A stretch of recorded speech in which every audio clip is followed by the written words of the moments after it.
लोग संगम तट पे हैं और यहाँ पे महाकुंभ के नाम से जानते हैं और यहाँ पे सेकेंडों यानी कि भीड़ बढ़ती जा रही है। और यहाँ पे जो लोग बोल रहे हैं कि दूषित हो गया है पानी, हम लोगों ने आकर देखा कि नहीं, अभी भी स्नान जारी है और कोई दूषित नहीं हुआ है। अभी लोग स्नान कर रहे हैं, श्रद्धालु जो स्नान कर रहे हैं यहाँ पे, और सेकेंडों में ही भीड़ बढ़ती जा रही है। और कल 27 तारीख है और उस दिन भी भीड़ बढ़ेगा और सब हम लाइव दिखलाने का प्रयास। यहाँ पे ज़्यादा समय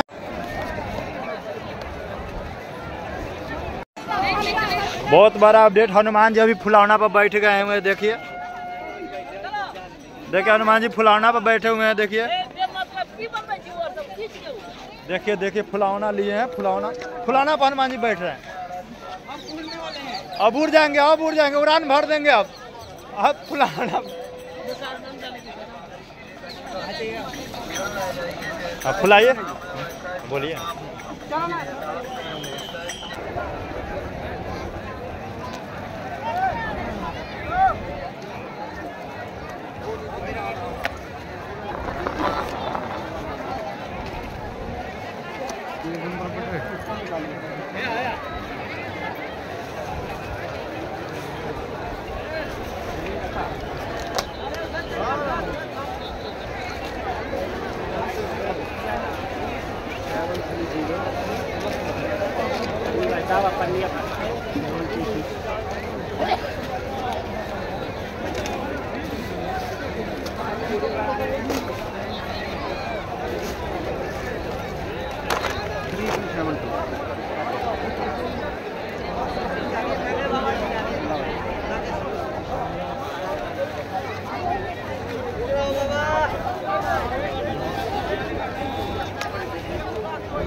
वीडियो आवाई हो